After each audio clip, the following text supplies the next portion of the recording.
Okay, so I know this is a lot of voice notes, so please bear with me. Also, this I'm going to share. I think this is basically my finished philosophy of optimism, and it's. I think I have all the main pieces, so that's why I say finished. But I don't think it's necessarily polished yet. There's a few things that I'll probably not say the same in a few months after I've been iterating on it for a while. But this is like the main gist. So essentially, I think that there's like two routes for success in life. And so one of them is I'm calling it the linear safe progression, and the other is like an exponential progression. And so the linear safe progression is the one that most people take, and it's also like heavily promoted by society. And it's where you sort of make small incremental safe bets over time. You accumulate wealth and resources or whatever, success, and usually you do it over a really long period of time, your whole life, and that's how you accumulate success, is with small safe bets. It's linear, and it's I say it's safe because people think it's safe, but I actually don't think it is safe. I think it's actually the idea of safety is an illusion.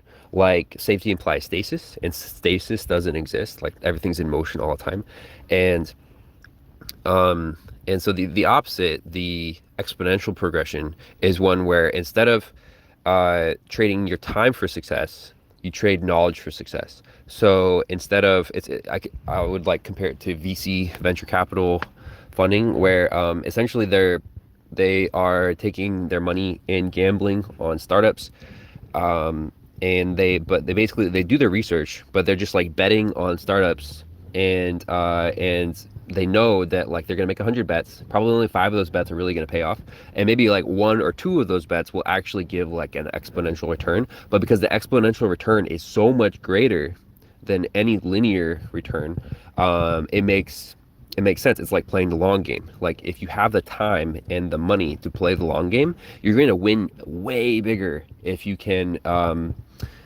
do this. So it's like high risk, high reward.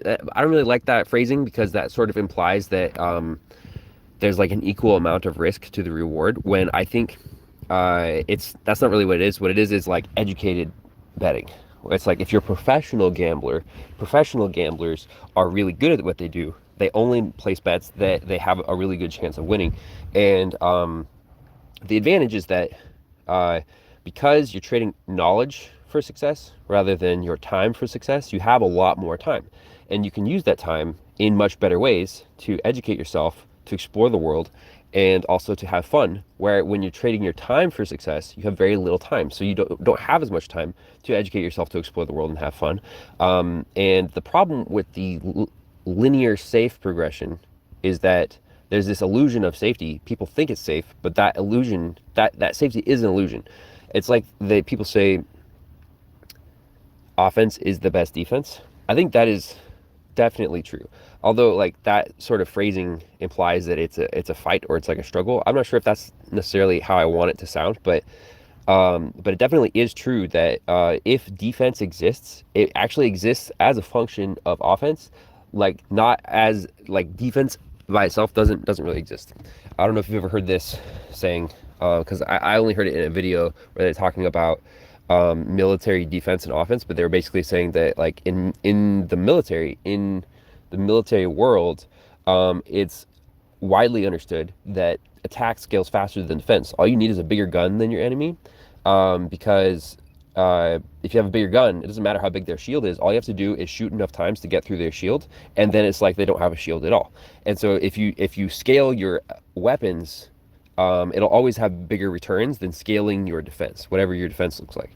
And so the concept of safety is an illusion. Safety as stasis doesn't exist. The only thing that does approximate safety is constant movement, constant expansion, and constant growth.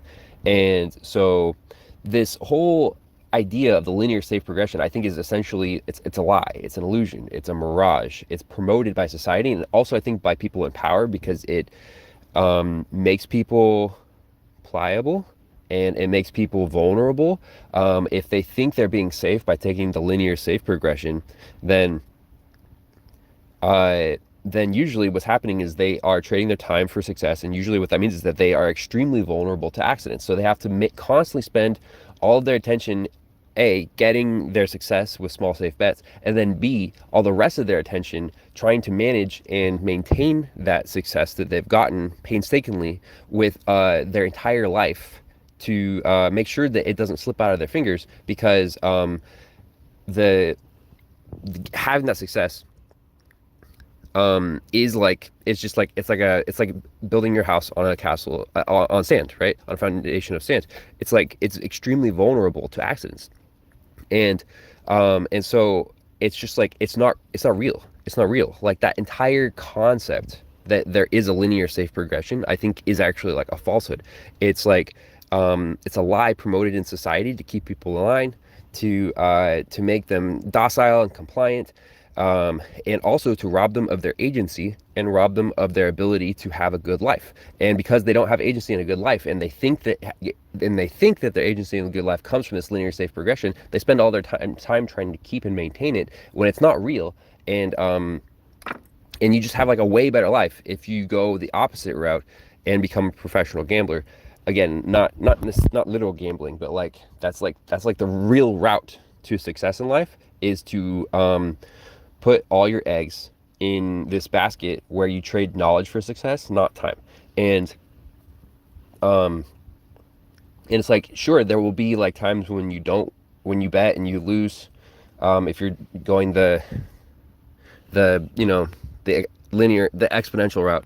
But when you do win, you will win exponentially, and that will make up for all the time that you have lost. And also, it will almost certainly shoot you past any amounts of success that the people taking the safe route have accumulated. And it will like allow you to transcend your circumstances. And so I think this is like basically the only real path to success is this exponential path. And so I also think it's like, I've come to appreciate the caricature of the devil in Christianity, because it's like, if the devil exists, then he is like the enemy of everyone, and you can sort of assume that if you have any bad life circumstances, that they might be the result of the devil's work if you're a Christian. And that is a useful sort of analogy, because when you start to understand this, what you start to realize is that basically all of your negative perceptions come from believing in this linear safe progression. Like if you're ever hopeless, if you're ever like discouraged, it's almost always because you have started to believe in this linear safe progression, or not started, but you do believe in the linear safe progression, and you become hopeless and discouraged because you think that that this is how success works. You build it up over time, and if you ever lose time, or if you ever have a late start, or if anything bad happens at all, then that means that you're just shit out of luck, and you're going to have to eat shit the rest of your life. And that's not real. That's not true. The truth is that it's like a photo negative. Like anytime you are depressed or discouraged, or you perceive that your life is going badly, it's like literally the opposite. The inverse is true. Your life is going well, things are looking up, things are better than ever, because it's like, I used to think that I was living in the darkest timeline when I was depressed, and what I've come to realize is that I think that literally, from the perspective of the linear safe progression, any time that you are actually on the exponential path, it's going to look like the darkest timeline until you succeed. And so it's like, that's why anytime you are depressed, anytime that you are discouraged, it's the inverse. It's actually going really well. And the reason is because, you can't have access to the exponential progression if you are doing the linear safe progression. They're mutually exclusive. And so when you go onto the exponential progression, it's going to look like you're sacrificing all of those safe gains that you have been building up over time. And what really, those safe gains never existed, because you could have an accident at any point and they'll all be washed away. And so it's not even worth thinking about. Anytime all of your negative perceptions come from believing in that linear safe progression. And when you abandon that linear safe progression, what you realize is there's hope all the time. And there's always not just hope, there's more hope than you think there is all the time. Because it's not like you can have a windfall success at any moment. I think you really do need to play your cards right. You need to be educated, you need to be smart, but you understand that life is polarizing, and this linear safe progression doesn't exist. And so you understand that, like, anytime you have a negative perception, it's literally like the opposite of true, trying to get your attention.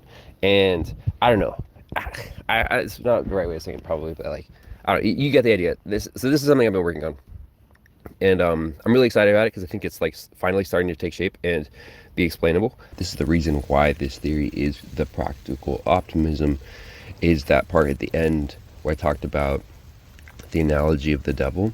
I think literally it is true that when you are discouraged or you have negative perceptions about the trajectory of your life, it's literally a confirmation that things are going well. And the reason is because there's only two possibilities. Either you have slipped back into the linear progression perspective again, or you need to set your goals higher, your aims higher. And those are the only two possibilities. That's why it's practical optimism. I'm really happy with how that flows logically, because I think it is actually true. It's literally true. Like, those are the only two possibilities. Yeah.